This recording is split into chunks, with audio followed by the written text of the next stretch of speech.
Welcome back to the Deep Dive. Today, we are doing something a little different. A little different is right. Usually we're looking at, the latest tech white paper or some sociological study from last year. But today, we are opening up a book that just smells like history. I know what you mean. And I mean that metaphorically, but honestly, if you look at the source material we have in front of us, it feels like we're stepping into a library in, 14th century Damascus? That's a perfect image. The dust is settling, the ink is drying, and there's this incredible collision of faith and science happening right on the page. It really is a time capsule. And it's a time capsule that challenges, I think, a lot of our modern assumptions. For sure. We are looking at Tibb, an-Nabawi, or Prophetic Medicine, by the renowned scholar Ibn Qayyim al-Jawziyah. Now, I have to be honest. When I first saw the title Prophetic Medicine, my brain immediately went to a very specific place. Oh, yeah. Where's that? I thought of folk remedies. I thought of old wives' tales. Put some butter on a burn, or purely spiritual chanting without any real physical intervention. Right, like it's one or the other. Exactly. Yeah. I think for a lot of people, religion and medicine are seen as these two separate, non-overlapping magisteria. That is a very common perception. We tend to think of the pre-modern world, and especially the religious world, as being somehow antithetical to science. Right. The Dark Ages and all that. But what happens when you actually open this specific text, this Jerusalem edition we have here, is that those prejudices get dismantled pretty quickly. Yeah, they really do. This isn't just a collection of superstitions. It is a rigorous, systematic attempt to build a philosophy of human health. That's the word I kept writing down on the margins. Yes. Systematic. This is not just a list of eat this, don't eat that. Not at all. There is a massive overarching architecture here. But before we get into the nuts and bolts of the medicine, the honey, the cupping, the fever cures, we need to talk about the architect. Who was Ibn Qayyim al-Jawziyah? He's really a titan of Islamic intellectual history. He was born in 691 AH, which that corresponds to around 1292 AD, and he died in 751 AH. So we're talking right in the Mamluk period. Exactly, a time of immense intellectual fermentation in the Muslim world. And he was the primary student of Ibn Taymiyyah, Wow. who is arguably one of the most influential theologians in history.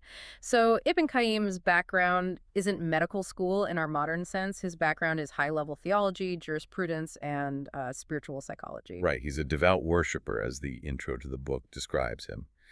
But he's also clearly a polymath. He's reading the Greek doctors, he's reading Galen, he's observing the natural world. Exactly. And that is what makes this book, Tibb, an-Nabawi, so unique. It's not just a theology book, and it's not just a medical manual. It's a synthesis. It is a synthesis. He is attempting to bridge the gap between divine revelation, which he views as the absolute, the unchangeable truth, and the biological reality of the human body as understood by the science of his day. And is not afraid to pick a fight, which I love.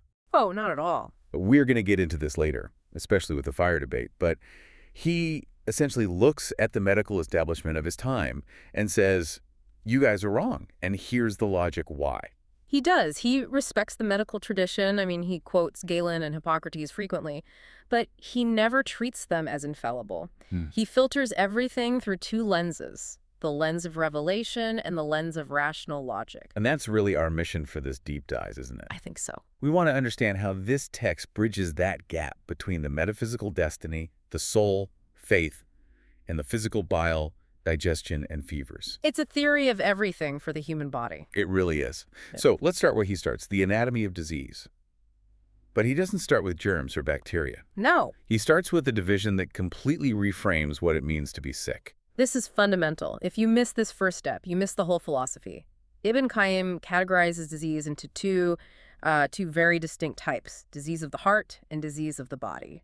Now, when he says disease of the heart, we need to be very, very clear. He is not talking about cardiology. He's not talking about plaque buildup in your arteries or high cholesterol. No, not at all. In this context, the heart is the spiritual and psychological core of the human being. The seat of consciousness. The seat of the personality, the conscience, the connection to the divine. And so he diagnoses heart disease not as a physical malfunction, but as a spiritual malfunction. And he breaks this down into two very specific subtypes. And this is where it really gets into psychology, which is fascinating for a 14th century text. Type A is doubt and suspicion. Right. The Arabic is shuha, And this is an intellectual disease. An intellectual disease. What does that mean? It's when a person is plagued by uncertainty, by skepticism regarding the truth, or a kind of confusion that clouds their judgment. Ibn Qayyim views this as a literal sickness of the soul. So it's like a cognitive fog. It is. His logic is, if you cannot see the truth, your heart is functioning improperly. Just like if your eye cannot see light, your eye is functioning improperly. That's a powerful analogy. And then there's type B. Type B is lust and desire, shahwa. This is more of a behavioral or moral disease. Okay. It's when the person knows the truth, they know what is right, but they are completely overwhelmed by their appetites. So they lack self-control. They have no self-control. They're driven by impulse. It's so interesting that he puts these two things, doubt and lust, into the category of disease. We usually think of doubt as just, I don't know, an intellectual state. Or a healthy part of inquiry. Right, and lust as just a moral failing. But he is pathologizing them. He's saying, you are unwell. Exactly. And because the diagnosis is spiritual, the cure must be spiritual. The text is very, very adamant about this. You can't just take a pill for it. You cannot treat a disease of doubt with a pill. You cannot treat a disease of lust with surgery. He says these are only curable through the guidance of the prophets and knowing the Creator. If you try to apply a physical remedy to a spiritual void, You're missing the point. you're committing malpractice in his view. But then he pivots. He acknowledges the second category, disease of the body. And this is where he surprises us.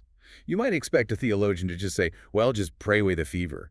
But he doesn't say that. Not at all. He fully acknowledges that physical ailments, fevers, broken bones, digestive issues are the domain of medicine. But, and this is the brilliant part, he derives the rules for this physical medicine directly from religious texts. So he's not separating them. He's integrating them. He plays the role of a lawyer, almost, extracting legal principles from the Quran to justify medical intervention. This section fascinated me. He identifies 3 pillars of physical health. Let's walk through them because they sound like they could be on a poster in a modern clinic. They really do. The first pillar is the preservation of health. Preventive medicine. That's it. Yeah. If you are healthy, your job is to maintain that equilibrium. The second pillar is protection from harm. Avoidance. Right. Staying away from things that cause injury or sickness. And the third is the removal of corrupt substances. Which is the detox phase or curative medicine. Exactly. Purging the body of waste or toxins that have accumulated. Preservation, protection, removal. It's a very clean framework. But how does he get this from Scripture? I mean, where in the Quran does it talk about preservation of health? Okay, so he looks at the verse regarding fasting during the month of Ramadan. The Quran gives an exemption for the traveler. Right. If you're on a journey, you don't have to fast. You don't have to fast. You can make up the days later. So Ibn Qayyim asks the question, why? What is the legal reasoning or the ratio legis here? And his answer is biological. It is entirely biological. He argues that traveling involves physical exertion, stress, and movement. This dissolves body mass. It uses up energy. By burning more calories. You are. Yeah. And if you were to combine the stress of travel with the caloric deficit of fasting, you would deplete the body's strength to a dangerous level. Therefore, the exemption exists specifically to preserve the traveler's health. Wow.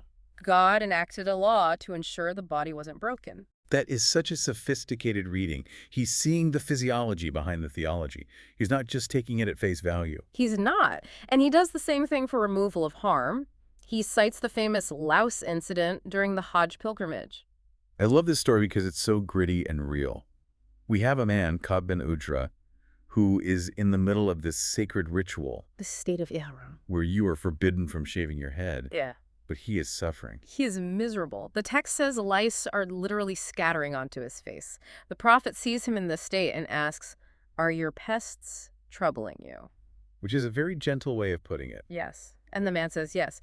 So the prophet gives him a dispensation to shave his head, even though it's a restricted time, provided he pays a ransom, feeding the poor or fasting. And Ibn Qayyim looks at this and sees a medical principle. Right. He asks, why shave? He explains that the lice were thriving because of congestion and trapped vapors under the scalp. Oh, interesting. By shaving the head, you open the pores, you release the corrupt vapors, and you physically remove the harmful agent, the lice.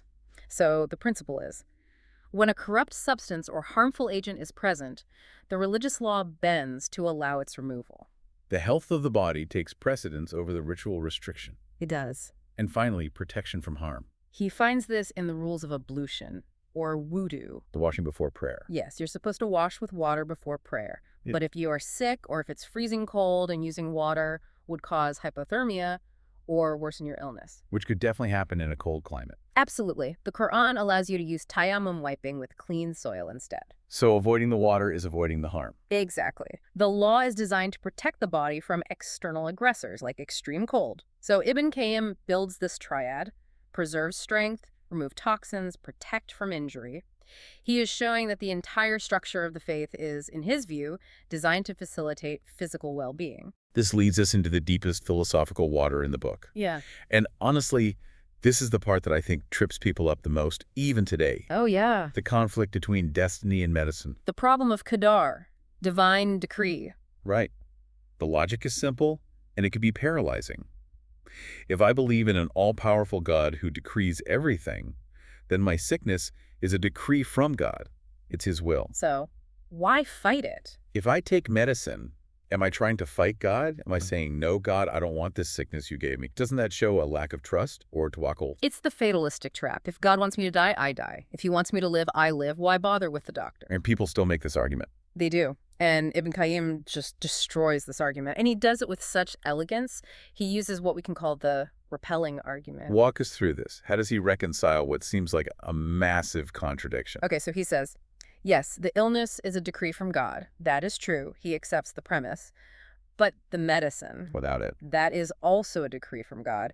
The cure is just as divinely created as the disease. Okay, so they're both from God, but how does that justify using one against the other? He uses analogies that are just impossible to argue with. He says, look at hunger. Hunger is a state decreed by God upon your body.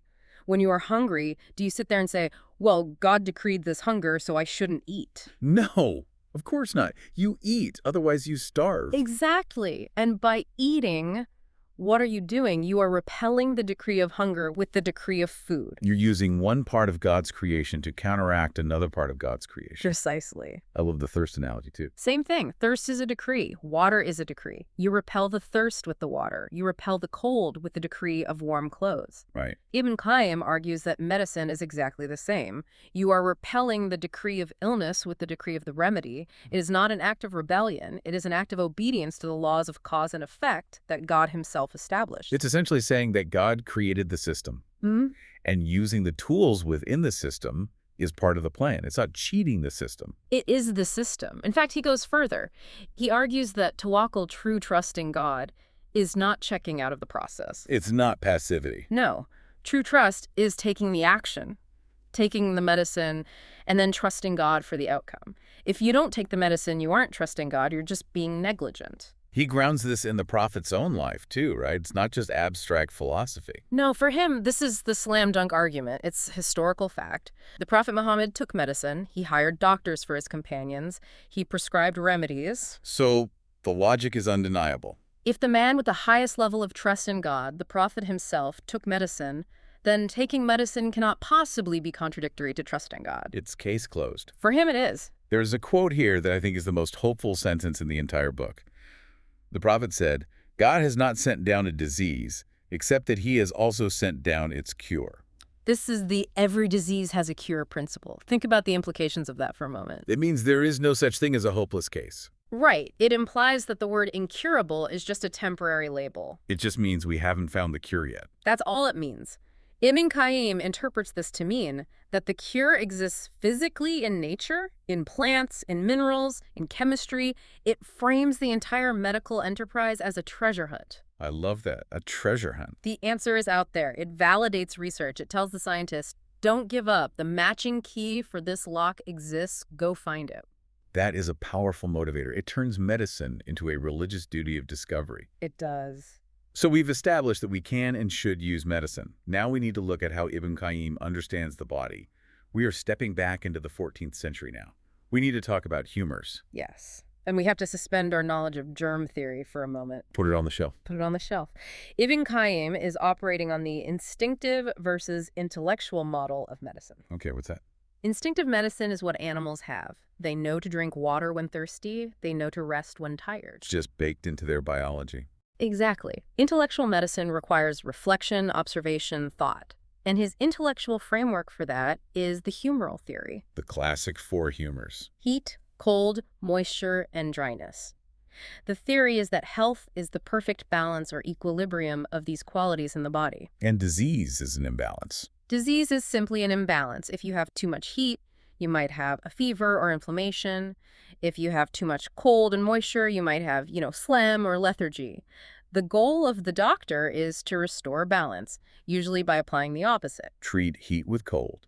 Treat dryness with moisture. You got it. This was the standard science of the world for what, 1,000 years? More. From Greece to India to Persia, yeah. Yeah. Ibn Qayyim gets into a very specific, and I would say very heated debate here. The fire debate. This is one of the most intellectually dense parts of the text. It's where he really flexes his analytical muscles. Let's set the stage. Yeah.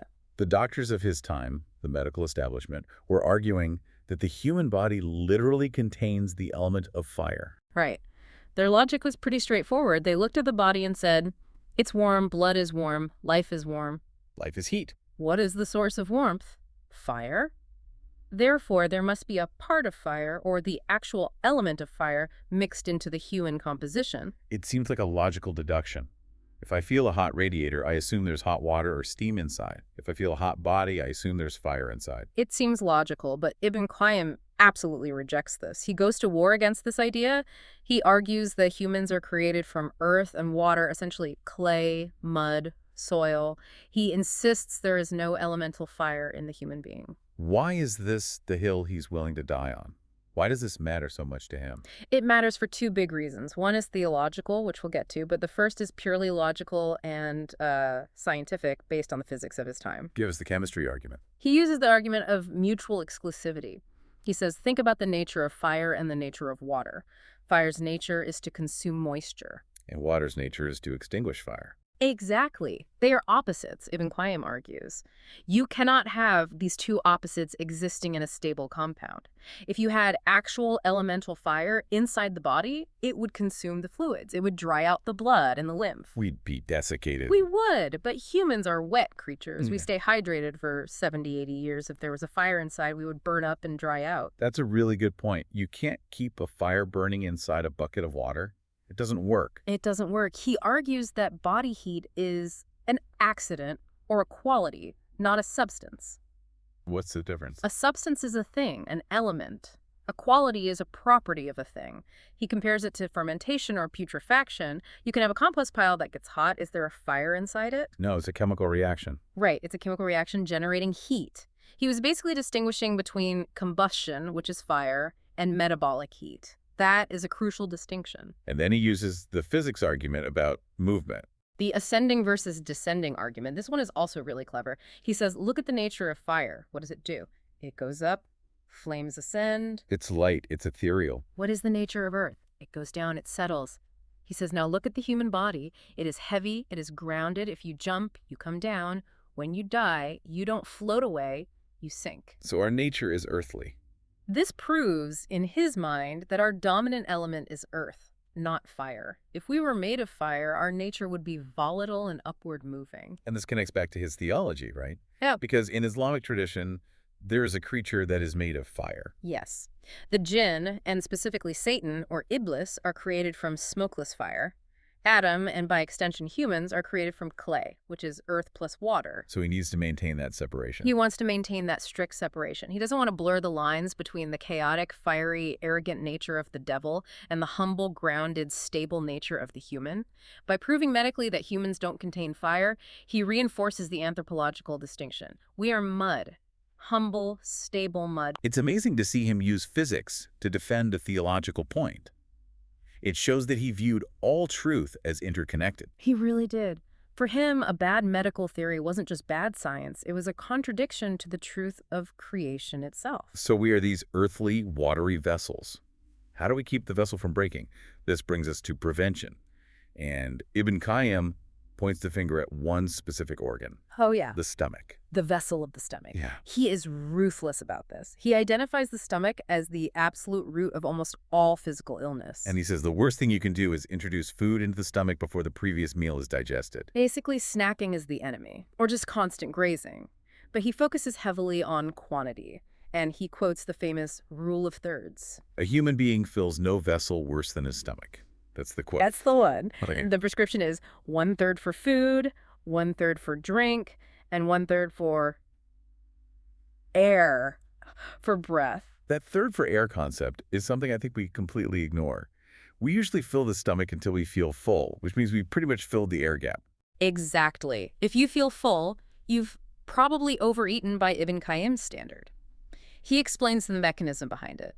He says digestion requires natural heat and space to work. It needs room to churn. It needs room. If you stuff the stomach with solids and liquids, you are like someone throwing a heavy, wet blanket onto a small fire. You choke it. There's no oxygen for the burn. Right. The diaphragm can't move properly, the vapors can't circulate, the food doesn't digest properly, it corrupts. It rots. It rots. And this leads to toxicity in the body. But again, he links this to the spirit. He says that a full stomach leads to a heavy heart. This is the gut-soul connection. He observes that when a person overeats, they become lethargic, they need to sleep, their mind becomes dull. Food coma? Food coma, exactly.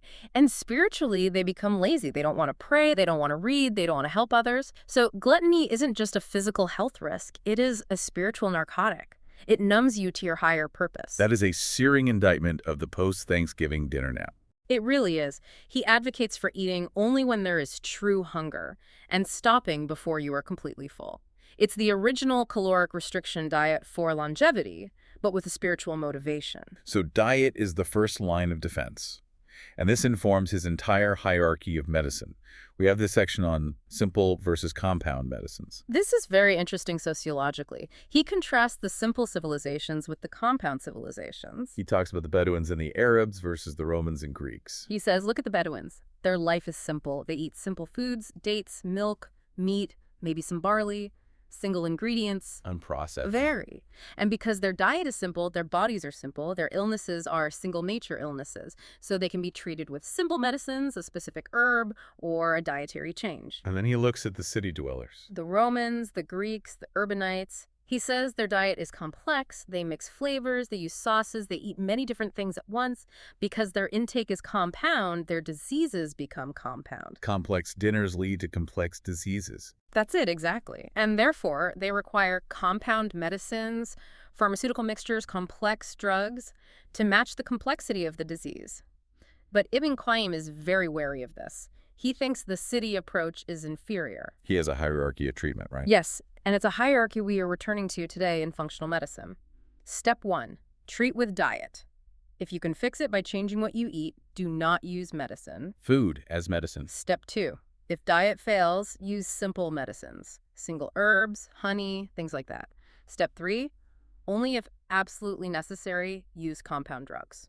He treats these strong drugs as a last resort because they tax the body. He argues that every drug is essentially a mild poison or a stressor. If you don't need it, don't introduce it. It's a very conservative, first do no harm approach. Okay, let's look at this approach in action. We have some case studies. The most famous one is probably the honey protocol. This story is classic because it shows the tension between patient expectation and the reality of the cure. A man comes to the prophet complaining that his brother has a loose stomach. We're talking severe diarrhea, probably some kind of dysentery or food poisoning, a serious issue. A very serious issue. The prophet prescribes honey. Which makes sense. Even today, we know honey is antimicrobial, it's energy dense, it's soothing. Right. But the man comes back a little while later and says it didn't help. In fact, his stomach is looser. Now, most of us, if we took a medicine and the symptoms got worse, we'd stop. We'd say allergic reaction or wrong diagnosis. Well, this stuff doesn't work. Exactly. The prophet says, go back and give him honey. He insists. The man tries again, comes back a third time. It's not working, it's getting worse. The prophet says again, give him honey. This is the moment of truth. You either trust the prescription or you don't. And on the fourth attempt, the man returns and says his brother is cured. He's fine. And the prophet says this amazing line, God has spoken the truth, and your brother's belly has lied. Your brother's belly has lied. I love that phrase. But what is the medical insight here? Was the belly actually lying? Ibn Qayyim analyzes this brilliantly. He explains that the honey acts as a purgative. It cleanses. The stomach was filled with corrupt substances or toxins. When the honey hit the stomach, it started to loosen and liquefy those toxins to get them out. So the increase in diarrhea was actually the toxins being flushed. It was the cure in action. Exactly. It was an evacuation. The symptoms looked worse, but that was the process of the cure. We see this today. It's called a Herxheimer reaction or a healing crisis. When you kill off a bunch of bacteria or detox rapidly, you often feel sicker before you feel better. So the belly lied because the symptoms were misleading. The signs were pointing in the wrong direction, but the underlying process was correct. The symptom said, I'm getting worse, but the reality was, I am cleaning house. The lesson here is about dosage and consistency then. Ibn Qayyim emphasizes this. He says people fail with natural remedies because they lack patience or they use the wrong dose. 1 teaspoon of honey for a massive infection isn't going to work. And one dose isn't a magic wand. And stopping after 1 day isn't going to work. You need the right quantity and quality to match the disease. It's a real medical protocol. The text also praises honey to the skies. Drink of drinks, sweet of sweets, ointment of ointments. It does. It acts as a preservative, a cleanser for the arteries and liver. He really views it as a superfood. But again, it's not magic. It's the biological agent that needs time and the correct dosage to work. Case study number 2. Fever. Humma. The imagery here is intense. The hadith says, fever is from the exhalation of hell, or the bellows of hell. That is so visceral. Anyone who has had a high fever knows that feeling. You feel like you are literally burning from the inside out. And the remedy prescribed is just as direct. Cool it with water. Again, this fits the humoral theory perfectly. It does. Fever is an excess of heat.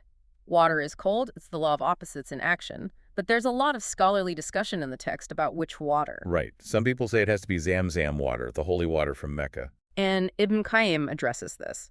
He acknowledges that Zamzam has a special spiritual status, a blessing. But he leans towards the interpretation that this advice applies to any fresh, cold water. He doesn't want to make it exclusive. He doesn't want to restrict the cure to a specific geography. If you are in Damascus or London and you have a fever, use the water you have. The coldness is the active ingredient. He also mentions a specific protocol, doesn't he? Using water between dawn and sunrise. Yes, during the coolest part of the day. And doing it for 3 consecutive days. Right. And he cites Galen here to back him up. He notes that even Balin, the great Greek physician, prescribed cooling water for fevers. So he's triangulating. He is. This is important because Ibn Qayyim is validating the prophetic command using the best external medical authority of the time. He's showing that revelation and reason are on the same team. He's really trying to create a unified field theory. He doesn't want you to have to choose between being a believer and being a rational, scientific person. That is his entire life's work in a nutshell. There is also a small but interesting note in the book about diet during illness, the concept of hema. Right, hema. It means protection or abstinence. There's a story where the prophet sees one of his companions, Suhaib, eating dried dates while he has an eye infection, ophthalmia. And the prophet intervenes. He does. He basically says, are you eating dates while you are suffering from eye inflammation? Which sounds like an odd question. What do dates have to do with an eye infection? In the humoral model, everything. The implication is that dates are sweet and considered hot in their quality. If you have an inflammation, which is a state of excess heat, You don't want to add more heat. It's like adding fuel to the fire. precisely. So he's telling him to starve the infection, or at least don't aggravate it. He tells him to avoid the dates until the eye heals. It's a very practical dietary intervention based on the perceived properties of the food. It just reinforces that food isn't just fuel, it's pharmacological. It changes your body chemistry. Absolutely. Everything you eat is either helping you or hurting you. So we have covered the theology, the anatomy, the diet, the specific cures. As we step back and look at Tibb an-Nabawi as a whole, what is the synthesis? What is Ibn Qayyim actually trying to tell us? I think the synthesis is that he refuses to fragment the human being. That's a good way to put it. In our modern world, we are very fragmented. You go to a doctor for your body, you go to a therapist for your mind, you go to a priest or an imam for your soul, and these 3 people never talk to each other. They're in different buildings, speaking completely different languages. Exactly. Ibn Qayyim is presenting a model where these things are inseparable. You cannot have a healthy body if your heart, your spirit, is sick with doubt or lust. And you cannot have a healthy spiritual life if you are abusing your stomach and ignoring the laws of biology. It's a truly holistic integration. It blends 3 sources of knowledge, really. First, you have divine revelation, the certainty that comes from faith.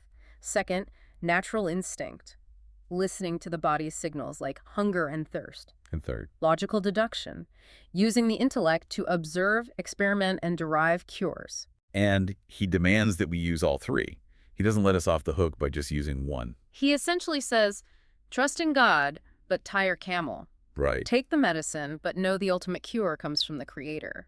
Eat the food, but respect the limits of your stomach. It's a message of balance. And I think that leads us to a final provocative thought to leave you with. Go for it. We live in a world that is obsessed with the body. We have mastered the clay. We can transplant hearts. We can edit genomes. We can 3D print tissues. We are in many ways wizards of the physical realm. No doubt. But Ibn Qayyim argues that the heart, the spiritual core, is the king, and the body is just the army. And if the king is sick or dead, the army is lost. It has no direction. Exactly. The text claims the body follows the heart. Yeah. So if we are seeing a massive rise in chronic illness, in mental health crises, in general unwellness all around us, are we just medicating the symptoms of the clay while ignoring the sickness of the spark? Are we trying to fix the hardware when the software, the soul, is corrupted? That is the question. And I don't think we can find the answer in a pill. I think Ibn Qayyim would agree. Thank you for taking this deep dive into the 14th century with us. It's been a fascinating trip. It has. Thank you. Keep your stomach light, your heart true, and we'll see you in the next deep dive.